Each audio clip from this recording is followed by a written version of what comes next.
The dog didn't make a sound when she collapsed. That's the part that stayed with Raymond Earl Kowalski for the rest of his life.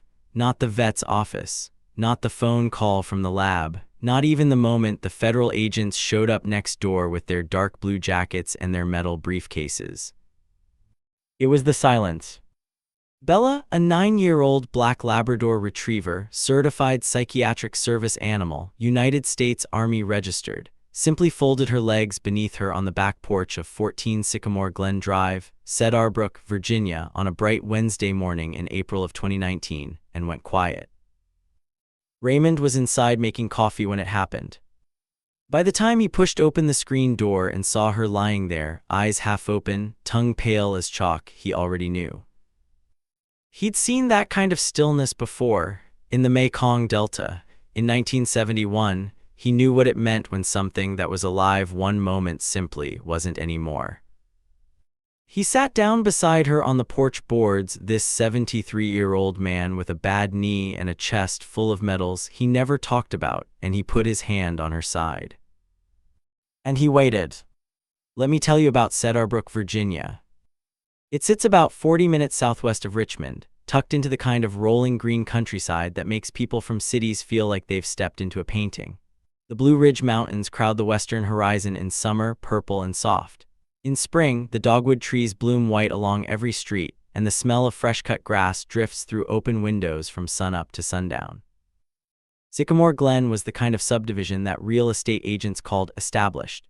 It wasn't new, it wasn't flashy. The houses were brick ranchers and modest two-stories, built in the late 1970s and early 80s, settled into their lots like old men in comfortable chairs. Most of the driveways had basketball hoops. Most of the backyards had gardens. American flags hung from front porches without anybody thinking twice about it. The neighbors on Sycamore Glen knew each other's names. They waved from lawn mowers. They brought casseroles when someone got sick. They plowed each other's driveways in February without being asked. It was the kind of street where nothing bad was supposed to happen. For 31 years, nothing bad did. And then, in the first week of March 2019, the house at number 16, the white Cape Cod with the black shutters directly next door to Raymond, sold in 4 days, all cash, no inspection, to a man nobody had ever seen before. The first sign of trouble came on moving day. But before we get to that, let me tell you about Raymond. His full name was Staff Sergeant Raymond Earl Kowalski, United States Army, retired. Enlisted in 1968 at the age of 22, served until 1991, 23 years total. 2 tours in Vietnam, 1 with the 1st Cavalry Division out of An Key, 1 with the 101st Airborne near Hue during the final American drawdown. He came home in 1973 with a Purple Heart, a combat infantryman badge, a Bronze Star he never displayed, and a quietness in his eyes that his mother noticed immediately and never mentioned again. He stayed in, re-enlisted, did time in Germany at Fort Bragg at Fort Hood, was part of Operation Desert Shield in 1990, though he never fired a shot in Saudi Arabia. He spent that deployment training younger soldiers, which, if you asked Raymond, was the most important thing he ever did in uniform. He retired in the summer of 1991, moved back to Virginia where his wife, Patricia Ann Kowalski, had been holding down a house and raising their daughter, Denise, more or less alone for the better part of 2 decades. Patricia died of ovarian cancer in 2014. Raymond didn't talk about that either. After Patricia passed, Denise had wanted him to move in with her family in Roanoke. Raymond had thanked her kindly and declined. He had his house. He had his woodworking shop in the garage. He made furniture, mostly chairs, beautiful hand-joined Windsor chairs that local antique shops occasionally sold for $300 or $400 apiece. He had his Tuesday morning coffee with his neighbor Walt Greer, a retired postal worker from next door. He had his garden where Patricia's climbing roses, a pale pink variety called New Dawn, still bloomed every June along the back fence. And he had Bella. Bella had come to him through a veteran service dog program in 2013, the year before Patricia was diagnosed. She was a certified psychiatric service dog, trained to respond to PTSD episodes, the nightmares, the hypervigilance, the occasional morning when Raymond sat in his kitchen and couldn't quite remember where he was or what decade it was. She would put her head in his lap. She would press her warm weight against his legs. She would simply stay. She weighed 62 pounds and smelled like sunshine and clean fur. Raymond took her everywhere: the hardware store, the farmer's market on Saturday mornings, the VA clinic on Route 1. He was a quiet man, thin still, white-haired, with a careful posture that never fully left him. Even at 73, even with the bad knee, he stood like a soldier. The kids on the block called him Mr. Ray. He fixed their bikes. He let them pet Bella. He judged the pumpkin carving contest every October with absolute seriousness and complete fairness. He did not pick fights. He did not raise his voice. He had learned very early in very dark places that the loudest man in the room is rarely the most dangerous one. He kept a small spiral notebook in his shirt pocket, always had, old army habit. Nobody thought much about that notebook. They would later. The moving truck arrived on a Tuesday, March 5, 2019, a gray, cold morning with a thin drizzle coming down from low clouds. It was a big truck, professional movers in matching shirts. And behind the truck, pulling up to the curb of number 16 with the particular confidence of a man who believes every room he enters was already designed for him, came a pearl-white 2020 Cadillac Escalade ESV with Virginia vanity plates that read, LVLUP. The man who stepped out of it was named Derek Allen Faxton. 41 years old, 6'1", broad-shouldered, the kind of gym built that comes from a personal trainer rather than physical labor. He had the haircut of a man who spends money on his haircut. He was wearing a quarter-zip pullover that probably cost more than Raymond's monthly grocery bill, and he looked at the neighborhood, at the modest brick houses, the basketball hoops, the garden flags, with an expression that could only be described as provisional tolerance. Like he was doing Sycamore Glenn a favor by showing up. Raymond was in his front yard when Faxton arrived, raking winter debris from around the rose bed. He raised a hand in greeting, the standard neighbor wave, friendly, no commitment. Faxton looked at him, looked at Bella sitting at Raymond's feet, looked back at the house he was moving into. Didn't wave back. Now you've met people like Derek Faxton before. Maybe not this exact man, but you know the type. He had made a significant amount of money through a series of tech-adjacent businesses, the kind with names like Novatech Solutions and Apex Digital Partners, companies that appeared in press releases but were difficult to find in any directory.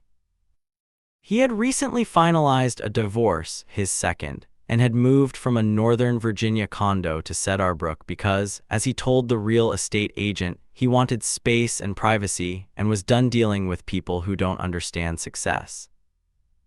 He drove the Escalade because it was large.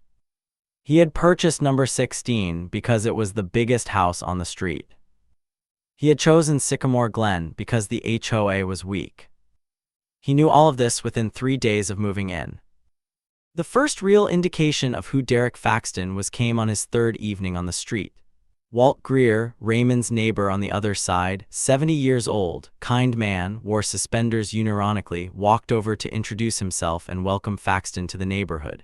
He brought a plate of his wife's lemon pound cake. Faxton opened the door, looked at the cake, looked at Walt and said, "I'm not really looking for a community. I bought a house, not a friendship. Thanks anyway." He closed the door. Walt stood on the porch for a moment, holding his plate of pound cake in the cold March drizzle, and then he walked back across the street with the particular dignity of a man who has just been treated like furniture. He told Raymond about it the next morning over coffee. Raymond listened, opened his notebook, wrote down the date. It started with the fence line. Here's what you need to know about property lines in older Virginia subdivisions. They are precise in the official plat records and almost entirely ignored in practice. Hedges grow over them. Fences drift. Gardens creep. Neighbors shake hands and agree informally where one yard ends and another begins, and everyone adjusts and life goes on. The old chain-link fence between 14 and 16 Sycamore Glen had stood since 1983. It was 1 foot, 12 inches, inside the actual property line on Faxton's side. Raymond's previous neighbor, a woman named June Caldwell who had lived at number 16 for 22 years, had known this and never cared.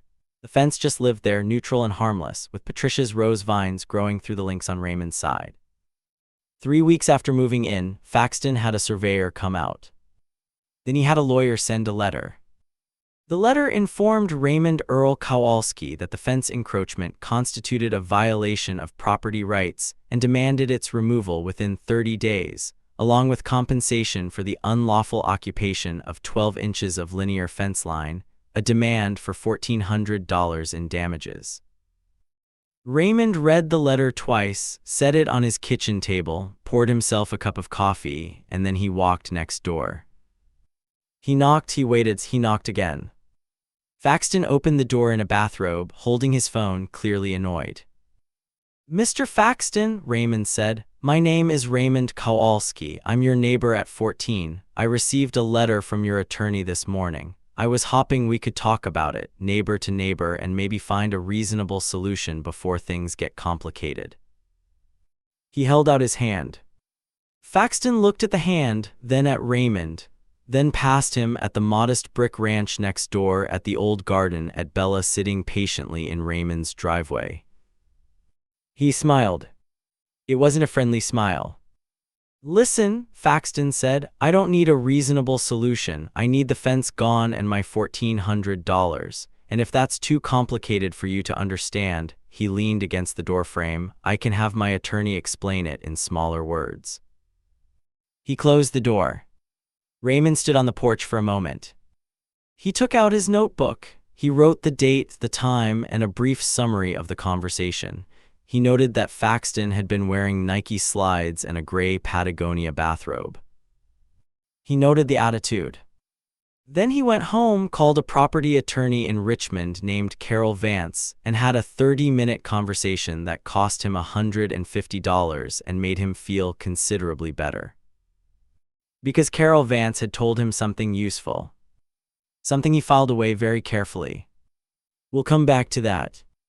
Now let me pause here and ask you something. Have you ever tried to be reasonable with someone who has absolutely no interest in being reasonable? Someone who looks at your outstretched hand and sees only weakness? Drop a comment below and tell me what happened, because I think a lot of you know exactly what Raymond was feeling on that porch. And I think a lot of you also know that the smart ones don't react. The smart ones wait. Spring came to Cedarbrook slowly that year. March turned to April, the dogwood trees bloomed, the temperatures climbed, and Derek Faxton, settled into number 16 with his expensive furniture and his extraordinary confidence, began to conduct himself like a man who had decided that Sycamore Glenn Drive was his personal property and everyone on it was an inconvenience. It wasn't just Raymond. Faxton complained to the HOA, a loose, volunteer-run organization headed by a retired schoolteacher named Beverly Park, that Walt Greer's mailbox was aesthetically inconsistent with neighborhood standards. He sent letters about a basketball hoop that had stood in the Okonkwo family's driveway for 11 years. He hired a contractor to build a 6-foot cedar privacy fence along his entire property perimeter, which was within his rights but which he did without notifying adjacent neighbors, and which his contractor began at 7:01 a.m. on a Saturday morning with a circular saw. But his attention always came back to Raymond. The fence dispute had gone quiet legally. Carol Vance had sent a sharp letter establishing that the original fence predated current property law and was protected under Virginia's adverse possession statutes after decades of unchallenged use. Faxton's attorney had backed down quietly, which Raymond knew had infuriated him. So Faxton found other avenues. In the second week of April, Raymond came out to find his trash cans, which he had placed, as he always did, at the end of his driveway the night before collection, had been moved, dragged across the road and left in front of the Hendersons' house 3 doors down. He wrote it in his notebook. The following Thursday, Faxton's Escalade was parked 18 inches into Raymond's driveway, not enough to block him entirely, but enough to be a statement. Raymond photographed it with his phone, wrote it down, waited. The week after that, Raymond discovered that someone had reported him to the County Code Enforcement Office. Anonymous complaint alleged that his garage workshop was being used for unlicensed commercial manufacturing. A code enforcement officer named Dave Petrie drove out, spent 20 minutes in Raymond's workshop, apologized for the inconvenience, and filed a report finding no violation. Raymond had his amateur woodworking certification on the wall. He'd been making chairs in that garage for 15 years. He wrote it down. He also, around this time, quietly upgraded his home security system. He already had 1 camera at the front door. He added 3 more, 1 covering the backyard and Patricia's rose bed, 1 covering the side yard along the fence line with number 16, and 1 on the detached garage. He ordered them online, had Denise's husband, a patient man named Kevin, help him install them over a weekend. 1080p motion-activated cloud-backed storage. He wrote that down too. Here's what nobody knew at the time: Raymond had been meticulous about documentation from the first letter. Dates, times, photographs, written descriptions. His old army training had never left him. In the military, you wrote things down. You created a record. You understood that events without documentation were just stories, and stories couldn't hold up in court. Every week, he emailed a summary of incidents to Carol Vance's office. Carol Vance had told him to do this. Carol Vance, it turned out, had experience with exactly this kind of neighbor. But the incidents so far, the trash cans, the parking, the code complaint, were manageable. Irritating, deliberate, but manageable. What happened in the second week of April was different. Now let me ask you this: if you had a neighbor doing all of this to you, at what point would you have lost your patience? At the trash cans, the parking, the false code complaint? Tell me in the comments, because Raymond hadn't lost his yet. And that patience, that soldier's patience, that quiet, disciplined, absolute patience, was about to become the most expensive thing Derek Faxton ever encountered. Wednesday, April 17, 2019. A clear morning, temperature in the low 60s, the kind of early spring day that makes Virginia feel like a reward. Raymond let Bella out into the backyard at 7:15 a.m. as he always did. She went to her usual spots, sniffed the fence line, sat in her favorite patch of morning sun near the rose bed. Raymond watched her from the kitchen window while the coffee brewed. He went to his workshop at 7:45. At 9:20, he came back inside to refill his coffee. He looked out at the yard. Bella was lying on her side near the fence. She wasn't asleep, he could tell from the way she was lying. He'd been a soldier, he knew the difference. He was through the back door in seconds. She was breathing shallow, labored. Her eyes were tracking him, but she couldn't lift her head. Her lips were pale. There was a small puddle of foamy saliva near her mouth. Raymond was in his truck with Bella in 45 seconds. He called the emergency vet on Route 1 as he drove. He drove 43 miles an hour through a 35 zone, and he didn't care. Dr. Sarah Matsumoto at Cedarbrook Veterinary Emergency was waiting at the door when he pulled in. They brought Bella in on a gurney. Raymond sat in the waiting room for 2 hours and 20 minutes. Dr. Matsumoto came out and sat across from him. She said they had stabilized her. She said the blood panel showed signs consistent with organophosphate toxicity, a type of poisoning associated with pesticides and certain rodenticides. She said Bella had survived, but it would be close for the next 24 hours, and there was potential for permanent neurological damage. She asked Raymond if Bella had access to any fertilizers or pesticides. Raymond said no. She said she was required to report suspected poisoning cases. Raymond said he understood. He asked her to please note the time and circumstances carefully in her records. He drove home. He pulled into his driveway. He sat in his truck for a few minutes. He looked at number 16 next door, the pearl white Escalade in the driveway, the new cedar fence, the house with the lights on. He got out of his truck. He went inside. He put a kettle on. He sat at his kitchen table and opened his notebook. He wrote down the date, the time, what Dr. Matsumoto had told him. He wrote down organophosphate toxicity. He wrote down suspected deliberate poisoning. He did not go next door. He did not raise his voice. He did not do anything that a lawyer could ever use against him. He picked up his phone and made 2 calls. The first was to Carol Vance. The second was to a man named Thomas Augustine Briggs.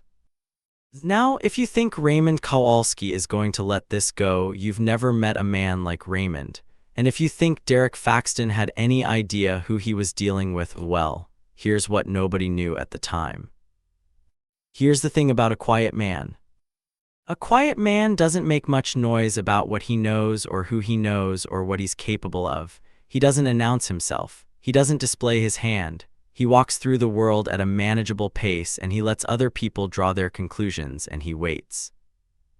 Thomas Augustine Briggs had served with Raymond in Vietnam, 1st Cavalry Division. They had shared a fighting position outside An Loc in the spring of 1972 for 6 days while the North Vietnamese army tried, repeatedly and with great enthusiasm, to overrun them. They had made it through all 6 days. That kind of experience produces a particular bond.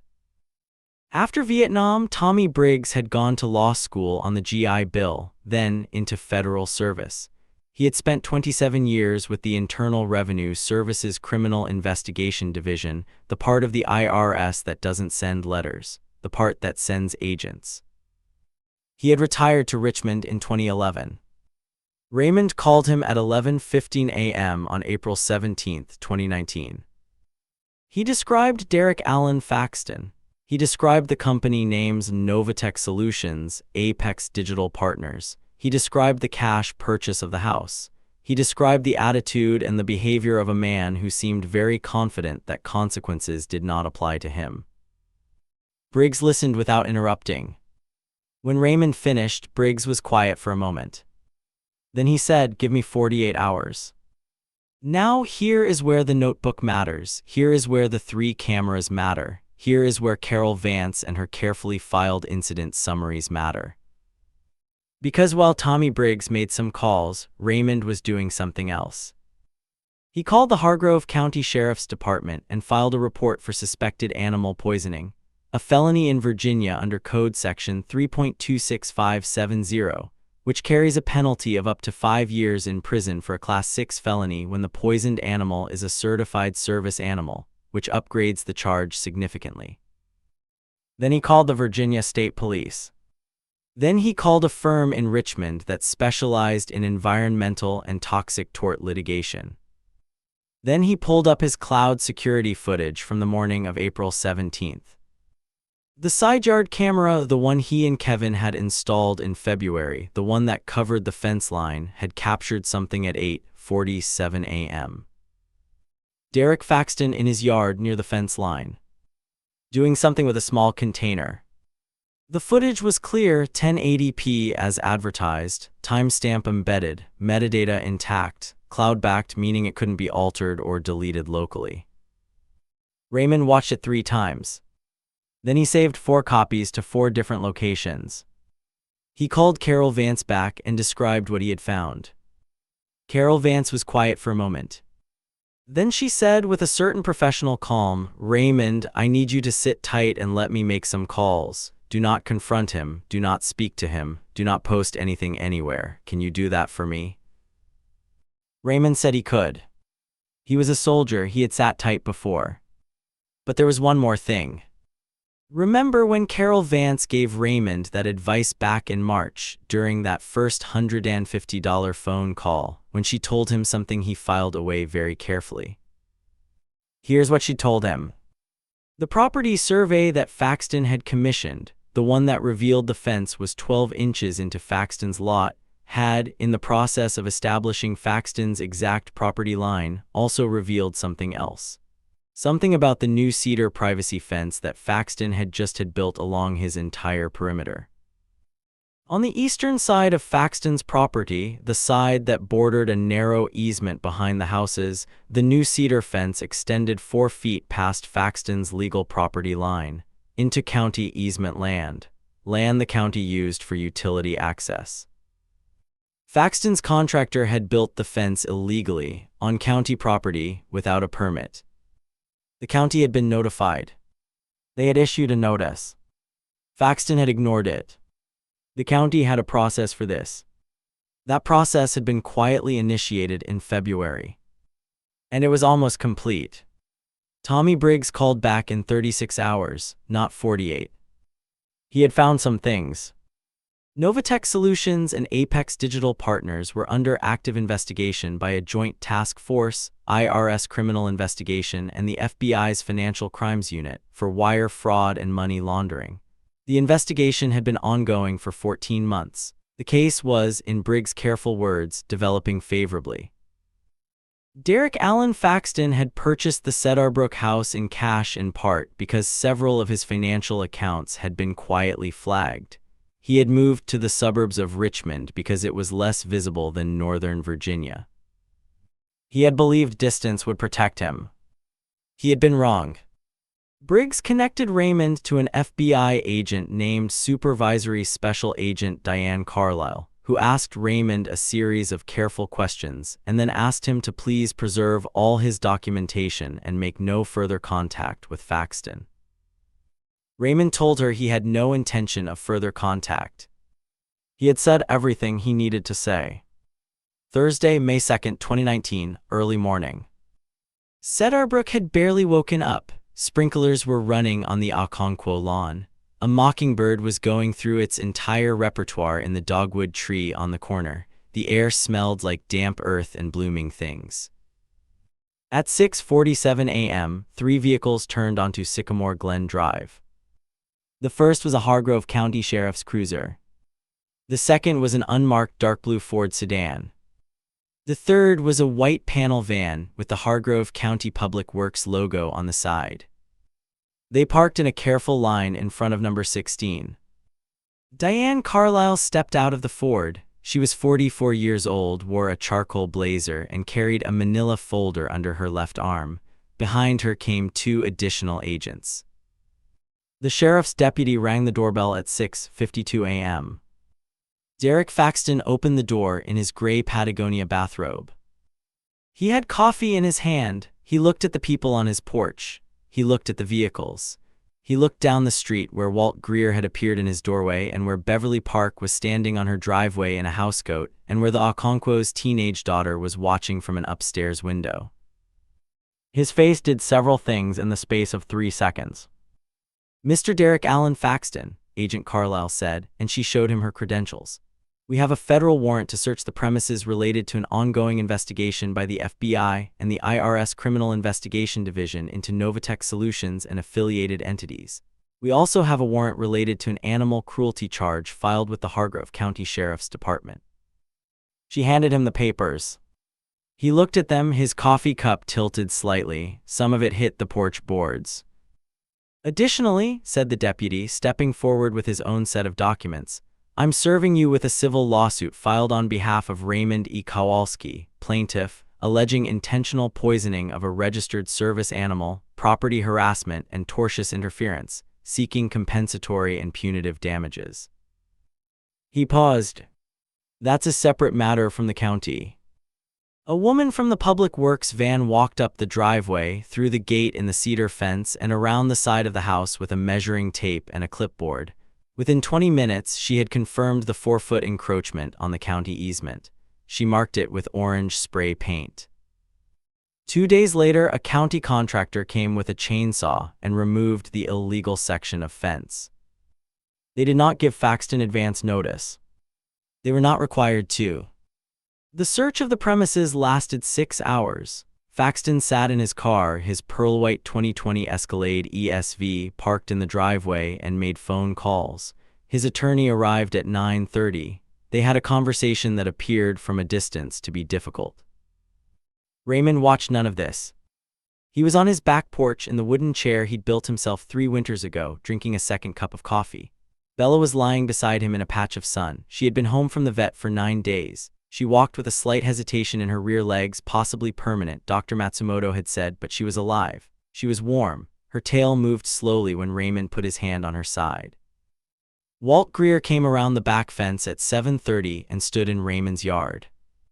"Feds are at his door," Walt said. Raymond nodded, sipped his coffee. "You know anything about that?" Walt asked.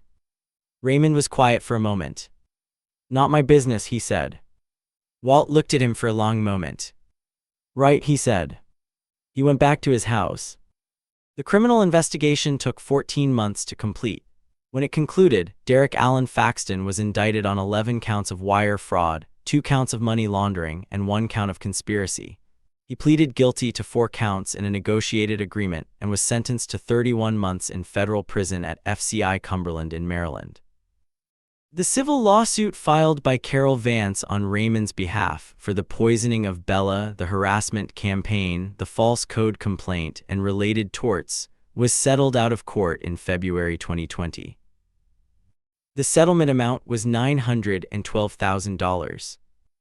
$912,000. Plus legal fees. Carol Vance sent Raymond a bottle of bourbon.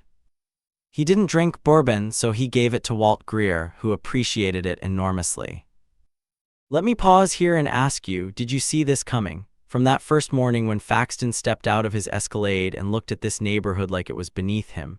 Did you know, somewhere in the back of your mind, that this was going to end exactly like this? Tell me in the comments, because some of you have been waiting for this moment since the cold open. The moving truck came on a Saturday in June. Not the fancy professional movers with the matching shirts. A rented truck, orange, one of the self-drive ones. Faxton wasn't there. His attorneys had arranged for a property management company to clear the house. 3 men loaded the furniture in 3 hours. Nobody on Sycamore Glenn Drive came outside to watch. Nobody waved. Nobody offered pound cake. The white Cadillac Escalade was gone by then, repossessed in connection with the federal asset forfeiture proceedings in April. It had been purchased with funds under investigation. There was an empty space where it used to sit in the driveway. When the moving truck pulled away, Beverly Park came out to her mailbox. She looked at the vacant house. She looked at Raymond's house. She went back inside. The cedar fence, minus its illegal section, stood in the side yard. Raymond's chain-link fence still stood exactly where it had always stood, 12 inches inside the property line, covered in Patricia's new dawn roses, which were blooming that June in their pale, particular pink. The FOR sale sign went up in August. Number 16 Sycamore Glenn Drive, Cedarbrook, Virginia, sold in October 2019. The buyers were a couple. She was a nurse. He was a high school history teacher. They had a 6-year-old daughter and a beagle. They spent the first weekend painting the shutters. The history teacher walked over and knocked on Raymond's door to introduce himself. He brought a 6-pack of Ewingling. Raymond shook his hand. Derek Allen Faxton reported to FCI Cumberland in March 2021. He served 22 months of his 31-month sentence and was released in January 2023. He is currently living, by public record, in a rented apartment in Harrisonburg, Virginia. Novatech Solutions and Apex Digital Partners no longer exist. Bella lived until November of 2022. She developed the neurological issues that Dr. Matsumoto had warned about: tremors in her rear legs, difficulty with stairs. But she slept at the foot of Raymond's bed every night until she didn't. He buried her in the backyard near the roses. He put a flat river stone over the spot and carved her name into it himself in the shop with a router and a steady hand. BLLA's 2010-2022, good girl. The history teacher, his name turned out to be Marcus Webb, started joining Raymond and Walt for Tuesday morning coffee. He brought his own mug. His 6-year-old daughter, a girl named Cora, took to following Bella around the yard on her good days, throwing a tennis ball that Bella could no longer quite retrieve the way she once could, but tried anyway with great dignity.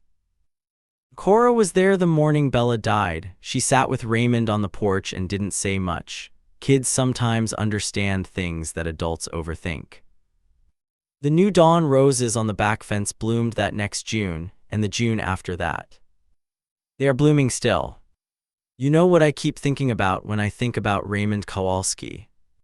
I think about that moment on Faxton's porch, the outstretched hand, the quiet "Mr. Faxton, I was hoping we could talk," the closing door. Because that was a choice. Faxton made a choice in that moment to see an old man and a retired soldier and a quiet cul-de-sac and think, easy target. He saw the bad knee and the modest house and the 9-year-old dog, and he made a calculation. He got the calculation catastrophically wrong. Because here's what entitled people never understand about quiet people. Quiet people are not quiet because they have nothing to say. Quiet people are quiet because they have been places and done things that taught them the value of choosing their moments. They are quiet because they learned, sometimes in rice paddies and sometimes in courtrooms and sometimes in hospital waiting rooms, that reaction without preparation is just noise. Raymond Kowalski spent 23 years being trained to assess threats, document situations, build cases, call on his network, and wait for the right moment. He spent those years learning that patience is not passivity. That stillness is not weakness. That a man who sits on his porch drinking coffee while federal agents search the house next door is not uninvolved. He is finished. Derek Faxton spent 41 years learning that confidence and money and a big car could get him out of anything. He was wrong. There's a lesson in that, folks, an old one, older than any YouTube channel and older than any cul-de-sac in Virginia. You see, folks, the world is full of Derek Faxtons, people who mistake your kindness for confusion, people who mistake your patience for fear, people who look at a quiet man with a notebook in his pocket and a phone full of security footage and a 30-year friendship with a federal investigator and see nothing threatening at all. And then there are people like Raymond. People who were forged in hard places and who came home and chose every single day to be decent, to wave back, to bring pound cake, to knock on the door and offer a handshake and try to be reasonable with the unreasonable. And when that decency is met with cruelty, when the fence is poisoned and the dog collapses and the door is closed in the outstretched hand, those people don't shout. They go inside. They pick up a notebook. They make 2 phone calls. And they wait. Never mistake a quiet man for a weak man. Never mistake patience for permission. And never pick a fight with a veteran who spent 23 years learning exactly how to finish one. Thank you for watching. If this story meant something to you, share it with someone who needs to hear it. Leave a comment below and tell me about the moment someone underestimated you and lived to regret it. I'll see you in the next one. This story is inspired by real events and public court records. Names, locations, and specific details have been changed or dramatized for storytelling purposes. Any resemblance to real individuals is coincidental.